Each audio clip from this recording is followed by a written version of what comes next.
अस्सलाम वालेकुम dear students. आज का हमारा लेक्चर करेक्टरिस्टिक्स ऑफ लिंक के हवाले से होगा। हमने ये शो करना है, एक थ्योरम देखना है। हमने थ्योरम 3.13.4 है, characteristics of an integral domain. Integral domain हमारे पास कम्यूटेटिव रिंग विद यूनिटी होता है और उसके अंदर कोई जीरो डिवाइज़र एन नहीं होता। यानी एक commutative ring with unity have a no zero divisor is called integral domain.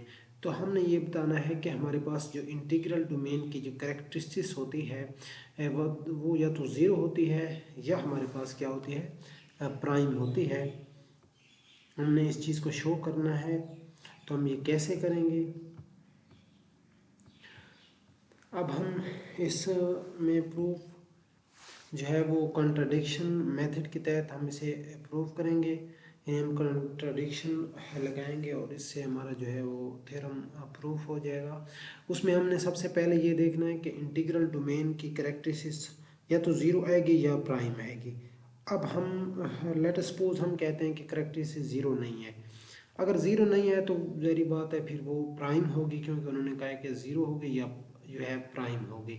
तो हमने कहा है कि करेक्टरिस्टिक्स ज़ीरो नहीं है तो प्राइम होगी, तो हमने उसकी करेक्टरिस्टिक्स को प्राइम प्रूव करना है। तो सबसे पहले हमने ये शो करवाना है कि करेक्टरिस्टिक्स ऑफ डी जो होगी वो किसके इक्वल होगी, एन के। और अगर एन हमारे पास क्या होगा, अगर एन करेक्टरिस्टिक्स है तो एन को प्राइम होना चाहिए। ठीक है, तो हम इसके लिए क्या करेंगे, हम कंट्रेरी सपोज कर लेते हैं कि एन हमारे पास जो है ना, कंट्रेरी हम सपोज करते हैं कि एन हमारे पास जो है वो प्राइम नहीं है बल्कि एन कंपोजिट है। हम एन कंपोजिट लेंगे, कहीं ना कहीं हमारे पास क्या होगी, कोई ना कोई कॉन्ट्रडिक्शन आ रही होगी, तो इससे हमारा थ्योरम प्रूव हो जाएगा कि एन की जो करेक्टरिस्टिक्स है ये हमारे पास क्या हो रही होगी उस वक्त। यहाँ से क्लियर हो जाएगा कि एन की जो करेक्टरिस्टिक्स है, जो डी की जो करेक्टरिस्टिक्स है एन है और एन हमारे पास क्या है, प्राइम है। तो हम कंट्रेरी सपोज कर लेते हैं कि एन हमारे पास क्या है, वो कंपोजिट नंबर है। अब जो भी कंपोजिट नंबर होता है उनको दो नंबर्स के प्रोडक्ट के अंदर लिखा जा सकता है। ठीक है, प्राइम नंबर वो नंबर होता है जिसके जस्ट दो ही डिवाइज़र होते हैं, ज़ीरो वन होता है और इसके अलावा वो नंबर बताते खुद होता है। तो अब कंपोजिट नंबर को आप लोग ऐसे लिख सकते हैं, यानी दो नंबर जिनके प्रोडक्ट में लिखा जाता है वो दोनों वन से ग्रेटर होते हैं और इस नंबर से छोटे होते हैं, यानी 33 से क्या छोटे होंगे। तो इसी तरह इसीलिए हमने दो नंबर लिए हैं, n1 और n2। इन यानी अब यहाँ से ये क्लियर हो रहा है कि n हमारे पास क्या है, कंपोजिट है। अब n1 और n2 आपने जो नंबर लिए हैं ये n से छोटे हैं लेकिन ये 1 से क्या है, ये बड़े हैं। अब हमने ये देखा था कि हमारे पास जो करेक्टरिस्टिक्स होती है n की, एन जो करेक्टरिस्टिक्स होती है किसी भी इंटी से रिंग आर की, तो उसको अगर हम वन से मल्टीप्लाई करते हैं तो आंसर हमारे पास क्या आ रहा होता है, ज़ीरो आ रहा होता है। एन अगर एन जो है वो करेक्टरिस्टिक्स है। अब हमने क्या कहा हुआ है कि एन करेक्टरिस्टिक्स है, तो हम एन को ऐसे लिख सकते हैं, n multiplied by one is equal to zero. अच्छा जी, अब इसको हम ऐसे लिख सकते हैं और n की वैल्यू अगर हम पुट करें तो n हमारे पास n1 मल्टीप्लाइड बाई n2 है, तो हम इसको ऐसे लिख सकते हैं। अब हमने एक प्रीवियस रिलेशन के अंदर, प्रीवियस थ्योरम के अंदर, वैसे पीछे जो एक प्रीवियस थ्योरम था हमने उससे ये चीज़ देखी थी कि अगर n को a टाइम मल्टीप्लाई करें तो आप लोग, इसका मतलब ये होता है कि हम n को, इसका मतलब ये होता है कि हम n को जो है वो a टाइम मल्टीप्लाई कर रहे हैं, या a टाइम n टाइम जो है वो ऐड कर रहे हैं। तो हम n1 और n2 मल्टीप्लाइड बाई, यहाँ पे 1 है, हम इसको भी ऐसे लिख सकते हैं 1 प्लस 1 प्लस 1, क्योंकि जब इसमें से a कॉमन आ जाएगा तो ये बन जाएगा 1 प्लस 1 प्लस 1 और मल्टीप्लाइड बाई a। तो हम ऐसे भी इनको भी लिख सकते हैं 1 plus 1 plus 1 multiplied by n1 multiplied by n2। तो हम इसको ऐसे भी लिख सकते हैं और यहाँ पे ये n1 यहाँ पे आना है, यानी 1 प्लस 1 प्लस 1, यानी n टाइम आपने n1 टाइम ऐड कर दिया और n2 टाइम ऐड कर दिया। अब आप लोग इसको लिख सकते हैं n1 multiplied by n2 is equal to zero.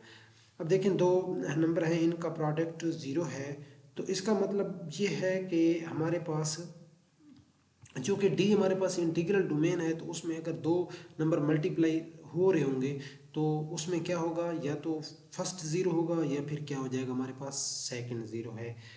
अब देखें अगर फर्स्ट ज़ीरो है n1 डॉट n2, अब देखें n1 और आप जानते हैं कि हमारे पास 1 जो है वो 0 के इक्वल नहीं है, इधर भी 1 0 के इक्वल नहीं है, और n1 और n2 जो है ये कोई ग्रेटर देन 0 इंटीजर हैं, ग्रेटर देन 1 इंटीजर है, 1 से बड़े ये भी नॉन ज़ीरो हैं।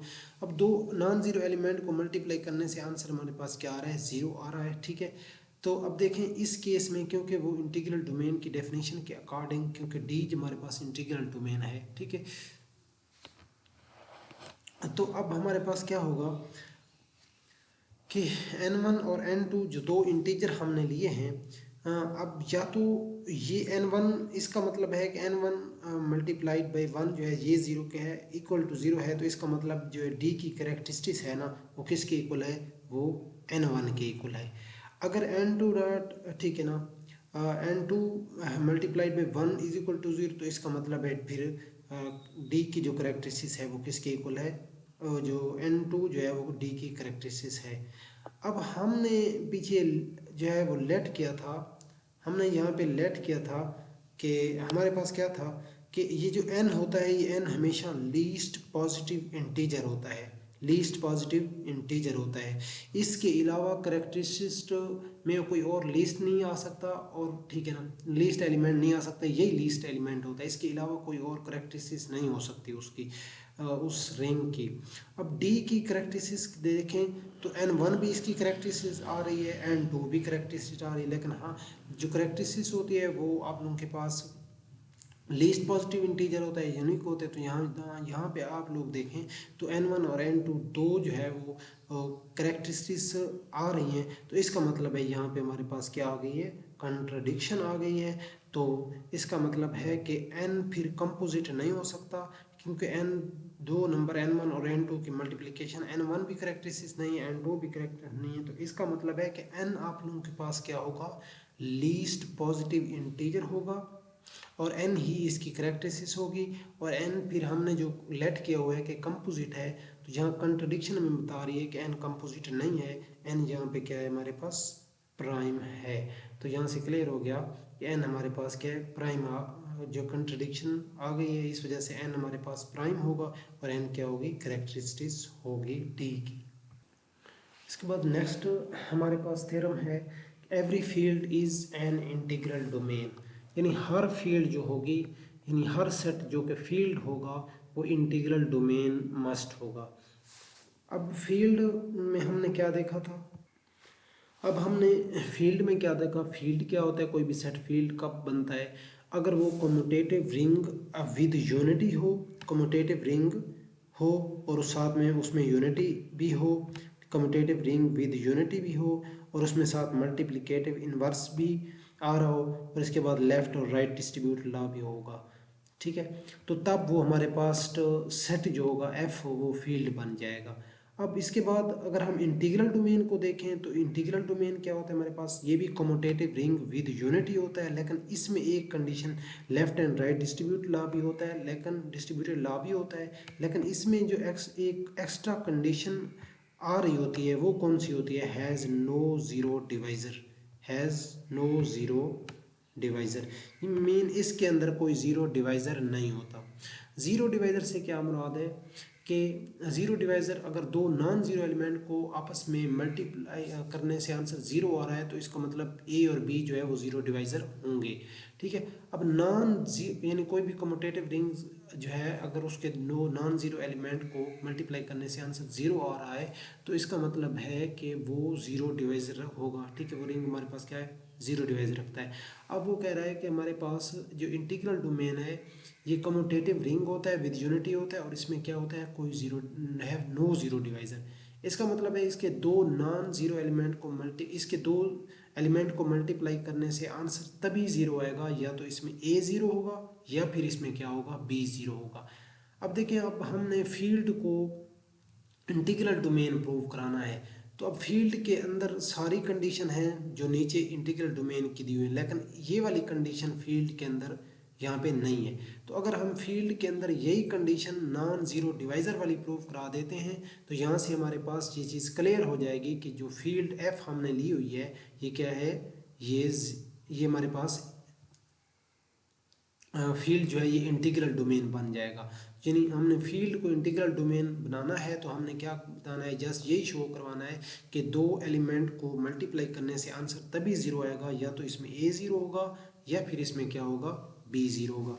तो हम इसको नाउ ठीक है ना, वही प्रूफ हम इसको अब प्रूफ करते हैं। कैसे प्रूफ हम इसको करेंगे, सबसे पहले हमने ये कहा कि एफ हमारे पास क्या है, वो फील्ड है। और फील्ड क्या होता है, कम्यूटेटिव रिंग विद यूनिटी होता है, और उसमें मल्टीप्लिकेटिव इन्वर्स भी हो रहा होता है। अब हमने डिस्ट्रीब्यूटेड लॉ की बात नहीं की क्योंकि वो इसमें भी होल्ड कर रहा है और इसमें भी होल्ड हो रहा होता है, ठीक है। तो हमने यहाँ पे हमने ये शो करवाना है कि ए बी जो है दो एलिमेंट हमने फील्ड के लेने हैं और उनको मल्टीप्लाई करने से आंसर ज़ीरो आ रहा होगा। अगर ए ज़ीरो होगा या फिर उसमें क्या होगा, हमारे पास बी ज़ीरो होगा। तो हम दो एलिमेंट फील्ड के लेते हैं, A and B belong to F, और हम सपोज कर लेते हैं कि ए हमारे पास है वो ज़ीरो नॉन ज़ीरो है। तो हमने शो क्या करवाना होगा, हमने बी को शो, अगर हमने यही कहा है कि या तो ए ज़ीरो होगा या बी ज़ीरो, हम ए को नॉन ज़ीरो रखते हैं तो हमने बी को जो है वो ज़ीरो पे इक्वल शो कराना है।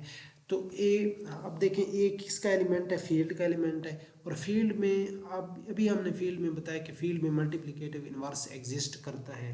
अगर फील्ड में मल्टीप्लिकेटिव इन्वर्स एग्जिस्ट करता है तो इसे क्या मुराद है कि ए अगर एफ से है तो ए इन्वर्स बी क्या होगा, वो फील्ड में होगा, उसका ए इन्वर्स बी यानी एग्जिस्ट करेगा, फील्ड से बिलोंग करेगा। हाँ, तो अब हमारे पास क्या है कि A dot B is equal to zero. ये हमने क्यों लिया है, हमारे पास इंटीग्रल डोमेन की कंडीशन है कि A dot B is equal to zero. अब हमारे पास क्या है, ए अगर आप ए इनवर्स से बोथ साइड पे मल्टीप्लाई कर देते हैं तो हम ये भी जानते हैं कि फील्ड के जो एलिमेंट होते हैं, फील्ड के एलिमेंट के अंदर एसोसिएटिव लॉ होल्ड करता है, तो हम इसको ऐसे लिख सकते हैं। और आपने भी ये भी कहा है कि हमारे पास ए इनवर्स का जो एलिमेंट है वो जो है वो मल्टीप्लिकेटिव इनवर्स एग्जिस्ट कर रहा है, तो हम इसको ऐसे लिख सकते हैं। तो यहाँ पे ये चीज़ आइडेंटिटी के इक्वल आ जाएगी, आइडेंटिटी से मल्टीप्लाई होगी तो ये बी ही आ जाएगा। अब देखें हमारे पास ए डॉट बी ज़ीरो के इक्वल है, ए तो नॉन ज़ीरो था लेकिन बी हमारे पास क्या आ गया, इक्वल टू ज़ीरो हो गया। अब हम क्या करते हैं, अब हम ए को जो है वो नॉन ज़ीरो लेते हैं तो बी को नॉन ज़ीरो लेते हैं, तो हमने शो करवाना है कि ए हमारे पास ज़ीरो होगा। तो हम इसके लिए A B is equal to zero लेंगे। ए बी इन्वर्स हम बी इन्वर्स को बोथ साइड क्या कर देंगे, बोथ साइड मल्टीप्लाई करा देंगे, तो ये हमारे पास आ जाएगा बी इन्वर्स, ये यहाँ पे ज़ीरो आ गया। अब देखें बी और बी इन्वर्स फिर आइडेंटिटी बन गई, तो क्योंकि हमारे पास क्या है कि एसोसिएटिव लॉ होल्ड कर रहा होता है, एसोसिएटिव लॉ होल्ड कर रहा होता है, इस वजह से हमारे पास क्या होगा, अब यहाँ से ए हमारे पास आइडेंटिटी आ जाएगी, तो और ये हमारे पास ए ज़ीरो आ जाएगा, ए इज इक्वल टू ज़ीरो आ जाएगा। अब ए बी हमारे पास ज़ीरो आ रहा है, बी तो नॉन ज़ीरो था लेकिन ए हमारे पास क्या होगा, ज़ीरो होगा। अब यहाँ से क्लियर, दोनों आर्गूमेंट से हमने ये बात क्लियर की है कि A B is equal to zero इधर ठीक है, ए ज़ीरो और बी ज़ीरो, यानी या तो हमारे पास ए ज़ीरो होगा या बी ज़ीरो होगा, तभी ये प्रोडक्ट जो है ये इक्वल टू ज़ीरो आ रहा होगा। तो यहाँ से हमारे पास क्लियर हो गया कि हमारे पास एफ जो है वो हैज़ नो ज़ीरो डिवाइज़र, क्योंकि दो एलिमेंट के मल्टीप्लाई करने से आंसर ज़ीरो है, या तो फर्स्ट ज़ीरो होगा एलिमेंट या सेकंड ज़ीरो होगा। तो इसलिए हम कहेंगे कि एफ हमारे पास क्या है, F has no zero divisor. तो फील्ड जो थी हमारे पास क्या बन गई, वो इंटीग्रल डोमेन बन गई। तो यही हमने प्रूव करना था। इसके बाद नेक्स्ट हमारे पास थ्योरम है कि हमने ये शो करवाना है कि हमारे पास एवरी फाइनाइट इंटीग्रल डोमेन जो होगी वो फील्ड होगी। पहले हमने प्रूव कराया कि फील्ड जो होती है वो इंटीग्रल डोमेन होती है। अब हमने शो कराया कि अब यहाँ पे फाइनाइट इंटीग्रल डोमेन की बात नहीं है, एवरी ठीक है, इंटीग्रल डोमेन की बात नहीं है बल्कि फाइनाइट इंटीग्रल डोमेन की बात की जा रही है कि एवरी फाइनाइट इंटीग्रल डोमेन जो होगी वो किसके इक्वल होगी, वो फील्ड बन जाएगी। अब देखें, अब हमारे पास अगर हमने इनफाइनाइट इंटीग्रल डोमेन को दिखाना है तो इसमें देखें ज़ीरो डिवाइज़र भी होता है, इसमें लेफ़्ट और राइट डिस्ट्रीब्यूट लॉ भी होल्ड कर रहा होता है, और इसके अलावा ये कम्यूटेटिव रिंग विद यूनिटी होता है। अब फील्ड में क्या होता है, फील्ड में कम्यूटेटिव रिंग विद यूनिटी होता है, और हमारे पास लेफ्ट और राइट डिस्ट्रीब्यूटेड लॉ भी होता है, लेकिन इसमें एक कंडीशन एक्स्ट्रा होती है। वो कौन सी? वो हमारे पास होती है मल्टीप्लिकेटिव इनवर्स। हर एलिमेंट का मल्टीप्लिकेटिव इनवर्स एग्जिस्ट कर रहा होता है। तो अब हमारे पास क्या है कि इसको ये फील्ड कब बनेगी? इंटीग्रल डोमेन, हमने इसको फील्ड प्रूव कराना है। तो ये कब आप लोगों के पास फील्ड बनेगी? अब इसमें जीरो डिवाइजर भी है, इसमें हमारे पास लेफ्ट और राइट डिस्ट्रीब्यूट लॉ भी होल्ड कर रहे है, और इसके अलावा इसमें ये कम्यूटेटिव रिंग विद यूनिटी भी है। तो लेकिन इसमें एक कंडीशन नहीं है, कौन सी? मल्टीप्लिकेटिव इनवर्स वाली। यानी जो भी एलिमेंट होगा, हम कोई भी एलिमेंट अगर फाइनाइट इंटीग्रल डोमेन का लेंगे तो वो उसका मल्टीप्लिकेटिव इनवर्स एग्जिस्ट कर रहा होगा। तो अगर हम ये शो करवा दें कि हमारे पास फाइनाइट एलिमेंट इंटीग्रल डोमेन है, इसका कोई भी हर एलिमेंट का जो है वो मल्टीप्लिकेटिव इनवर्स एग्जिस्ट कर रहा है, तो तब ये जो फाइनाइट इंटीग्रल डोमेन है ये फील्ड बन जाएगी। तो अब हमने इसको शो करवाना है, तो इसको हम कैसे शो करवाएंगे? तो इसमें ये होगा कि दो एलिमेंट को आपस में मल्टीप्लाई करने से आंसर हमारे पास आना चाहिए 1। तो यहाँ से क्लियर हो जाएगा कि एक एलिमेंट आप नॉन जीरो लेंगे तो दूसरा जो है, एक एलिमेंट अगर ए लेंगे तो बी जो है उसका मल्टीप्लिकेटिव इनवर्स होगा, तभी आंसर 1 आ रहा होगा। ठीक है, तो अब हमने इसको प्रूव करना है। अब चूंकि हम फर्स्टली लेट करते हैं कि डी हमारे पास इंटीग्रल डोमेन है, फाइनाइट इंटीग्रल डोमेन अगर है तो ये क्या होगा? ये कम्यूटेटिव रिंग विद यूनिटी होगा। ये कम्यूटेटिव रिंग विद यूनिटी होगा। तो हमने इसको डी के इक्वल ले लिया है और हमने इसको ऐसे लिख लिया है कि D is equal to A1 A2 AN। अब इसके अंदर याद रखें ये क्या है? ये कम्यूटेटिव रिंग, ये जो डी आपने फाइनाइट इंटीग्रल डोमेन दी हुई है, ये कम्यूटेटिव रिंग विद यूनिटी है। और याद रखना कि इसका कोई ना कोई एलिमेंट जो है ना, एक इसमें 1 होगा, क्योंकि ये यूनिट है इसका। हमने तो इसको जनरली लिख लिया है A1 A2 AN तक, तो इसमें कोई एक एलिमेंट होगा। ये बात आप लोगों ने अपने माइंड में रखनी है कि जो डी ये ले रहे हैं इसके अंदर एक एलिमेंट होगा, ऐसा A1 होगा A2 होगा या कोई भी एलिमेंट होगा, AI एलिमेंट किसके इक्वल? 1 के इक्वल इसका होगा। अब हमने ये शो करवाना है कि डी हमारे पास फील्ड है, तो हमने यही शो करवाना है कि डी में एलिमेंट, अगर आप कोई भी नॉन जीरो एलिमेंट लेंगे तो उसका मल्टीप्लिकेटिव इनवर्स एग्जिस्ट कर रहा होगा। तो इसमें हम क्या करते हैं? हम कोई सा नॉन जीरो एलिमेंट ले लेते हैं। कहाँ से? डी से ले लेते हैं, और हम उसको क्या करते हैं? डी के एलिमेंट के साथ मल्टीप्लाई कर देते हैं। ये D1, ठीक है, ये हमारे पास A1 आ जाएगा, A2 आ जाएगा, AN आ जाएगा। तो यहाँ से हमारे पास एक सेट है, उसको अगर किसी न्यू एलिमेंट से मल्टीप्लाई करते हैं, तो जब हम उसके किसी एलिमेंट से मल्टीप्लाई करते हैं तो हमारे पास एक नया सेट आ जाएगा। तो हमने इसे क्या कहा है? D1 कह दिया है। अब all element of D1 are distinct. अब हमने ये शो कराना है कि कहीं ऐसा तो नहीं है कि हमने जिसको ए से एलिमेंट को ए से मल्टीप्लाई किया है दोबारा वही एलिमेंट आ रहा है, क्योंकि हमारे पास डी जो है ना, डी के अंदर हमने जो एलिमेंट लिए हैं, हमने ये देखना है कि ये क्या इसके अंदर एलिमेंट डिस्टिंक्ट तो नहीं है, कि ऐसा तो नहीं है कि एक एलिमेंट बार बार आ रहा हो, रिपीट हो रहा हो। एन तक एलिमेंट हमने फाइनाइट लिए हैं, तो अब हमने इसमें डिस्टिंक्ट एलिमेंट दिखाने हैं। तो हम चेक करेंगे कि क्या इसमें डिस्टिंक्ट एलिमेंट हैं या नहीं, या सेम है। तो हम पहले ऐसे करते हैं कि हम इसके कोई से दो एलिमेंट ले लेते हैं, AI एंड AA। इसके एलिमेंट ऐसे ही बनेंगे ना, AA1। मैं फॉर एग्जांपल इसका कोई एलिमेंट ऐसे ले लेता हूँ, A2 is equal to A5। अब मैंने यहाँ पे इसको इक्वल कर लिया कि जी, मैंने ले लिया है कि ये इक्वल है। अब जब हम इक्वल लेंगे ना कहीं पे कंट्राडिक्शन आएगी, इसका मतलब ये हमारे पास फिर कंडीशन हमारी फेल हो रही होगी। तो हमने दो एलिमेंट लिए, AI and is equal to AJ। तो अब आप लोगों के पास इसको अगर आप लोग लेफ्ट साइड पे ले जाएं तो ये माइनस हो जाएगा, A इसमें से कॉमन आ जाएगा। अब आप लोगों ने ये कहा है कि A हमारे पास जो है वो D इंटीग्रल डोमेन है और A उसका नॉन जीरो एलिमेंट लिया है। अब D इंटीग्रल डोमेन है तो उसमें दो नॉन जीरो एलिमेंट को मल्टीप्लाई करने से आंसर 0 आ रहा होगा, उसमें कोई एक 0 होगा। तो अब इसमें A तो 0 है नहीं, हमने लेट किया हुआ कि A नॉन जीरो है, तो इसका मतलब AI minus AJ is equal to 0 है। अब देखें हमारे पास यहाँ पे क्या हो रहा है। अब यहाँ पे हमारे पास जो डी के एलिमेंट है ना, डी ये हमारे पास थी, अब इसके दो एलिमेंट इक्वल आ रहे हैं, ठीक है ना। लेकिन यहाँ पे देखें तो ये डी के दो एलिमेंट हमारे पास क्या हो गए, इक्वल हो गए। लेकिन डी के सारे एलिमेंट जो हैं हमने जो ली हुई है, डी फाइनाइट है और ये इसके डिस्टिंक्ट एलिमेंट हैं। तो इसका मतलब है कि ये जो जी हमने इसको मल्टीप्लाई किया है, यानी D1 के एलिमेंट भी सारे क्या हैं, वो डिस्टिंक्ट हैं। डी के एलिमेंट तो सारे डिस्टिंक्ट थे, हमने ऐसा सेट लिया है, हमने ये कहा है कि ये इसके अंदर डिस्टिंक्ट एलिमेंट A1 A2 सारे एक दूसरे से डिस्टिंक्ट हैं। तो लेकिन यहाँ पे देखें ज़रा, चेक करें तो यहाँ पे तो एलिमेंट इक्वल आ रहे हैं, A1 एंड A2 अगर आप ले लें, ये AI एंड AJ हमने ले लिया है। तो इसका मतलब है कि हमने ये जो सपोज किया है कि ये हमारे पास इस D1 के एलिमेंट इक्वल है, ऐसा नहीं है, यानी ये भी इसके अंदर भी डिस्टिंक्ट एलिमेंट मौजूद है। इसका मतलब ये है कि ए आई नॉट इक्वल टू ए जे के, ए नॉट इक्वल टू ए जे होगा। अब इसके बाद अब देखिए हमारे पास D1 के अंदर भी डिस्टिंक्ट एलिमेंट आ गए।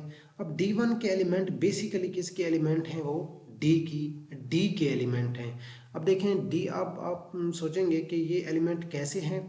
अब आप लोगों के पास ये ऐसा क्यों है, अगर आप लोग थोड़ा इसको चेक करें। अब ए डी से बिलोंग कर रहा है, A1 भी कहाँ से बिलोंग कर रहा है। अब देखें ए जो है वो डी से बिलोंग कर रहा है और A1 जो है वो आपका क्या है, डी से बिलोंग कर रहा है। अब देखें हमारे पास डी जो है वो इंटीग्रल डोमेन है, तो 1 उससे बिलोंग करेगा और 1 जो है वो D1 से भी बिलोंग करेगा। ये कैसे बिलोंग करेगा, अब देखें हमारे पास ये डी था, डी के अंदर एलिमेंट A1 A2 AN तक थे, D1 के अंदर ये वाले एलिमेंट थे। अब देखें अगर आप लोग चेक करें ज़रा, तो A किसका एलिमेंट था, डी का एलिमेंट था, और A1 भी किसका एलिमेंट है, डी का। क्योंकि आप लोगों ने स्टार्ट में कहा था कि हमने कोई सा जनरल एलिमेंट, वो A1 भी हो सकता है, A भी 2 भी, हमने उसको A कह दिया, वो डी से है। A1 भी डी से, अब डी है हमारे पास इंटीग्रल डोमेन, तो वो कम्यूटेटिव रिंग विद यूनिटी होता है, ठीक है। तो अब इसमें क्या होगा, A1 भी कहाँ पे चला जाएगा, डी में। इसका मतलब ये है कि ये जो आप लोगों ने ये एलिमेंट लिया है ना, किसका, D1 का, ये बेसिकली क्या है, ये कोई डी का ही एलिमेंट है। ये किसका एलिमेंट है, ये डी का ही एलिमेंट है। अब इसी तरह ए को A1 से मल्टीप्लाई करने से ये एलिमेंट आया होगा, कोई, या ये A2 आ गया होगा। अब इसी तरह ए को A2 से मल्टीप्लाई करेंगे तो इधर कोई ना कोई इस डी का कोई और एलिमेंट आ जाएगा। मतलब ये जितने भी आप लोगों ने एलिमेंट लिए हुए हैं, ये सारे किसके एलिमेंट बन जाएंगे, डी के। बेसिकली डी और D1 जो है यहाँ पे क्या है, वो सेम ही हैं। तो अब देखें आप लोगों ने ये कहा कि डी आप लोगों के पास कम्यूटेटिव रिंग विद यूनिट है, तो उसमें यूनिट एलिमेंट होगा। अब डी के जितने भी, ये डी है हमारे पास, इसके बाकी भी फर्दर भी एलिमेंट होंगे, मैंने इसके पास 3 एलिमेंट लिए हैं, तो उसमें 1 मस्ट है, ठीक है, उसमें 1 होगा, यानी डी के अंदर 1 होगा, क्योंकि डी जो है कम्यूटेटिव रिंग विद यूनिटी है। अब देखें आप लोगों के पास, जैसे आप लोगों ने ए और A1 को मल्टीप्लाई किया तो कोई ना कोई डी का एलिमेंट इधर आया होगा, या A1 होगा, या A2 होगा, या A3 होगा। अब इसी तरह जब आप लोग कोई दो एलिमेंट A और A1 को मल्टीप्लाई करोगे, तो ये डी के अंदर 1 भी तो है, ये 1 भी तो उनकी मल्टीप्लिकेशन से आया होगा, ठीक है। जैसे आप लोगों ने ये मल्टीप्लाई किया ना, A को A1 से मल्टीप्लाई किया तो A2 को एलिमेंट आ गया है, ठीक है, डी के, क्योंकि ये सारे डी के एलिमेंट हैं। D1 के एलिमेंट जो है वो डी के एलिमेंट है। ए को A2 से मल्टीप्लाई करेंगे तो कोई A3 आएगा। अब ज़ाहिर बात है डी में 1 भी है, तो ये 1 भी किसी 2 नंबर की मल्टीप्लिकेशन से आया होगा, और वो कोई सा ये A1 भी हो सकता है, ठीक है ना, A2 भी हो सकता है। तो मैंने उसको जो है A1 A2 सारे जनरल हैं, तो हमने उसको जनरली बी कह दिया है कि वो ए को किसी भी उसके बी एलिमेंट से मल्टीप्लाई करने से हमारे पास क्या आया होगा, वो हमारे पास 1 आ गया होगा।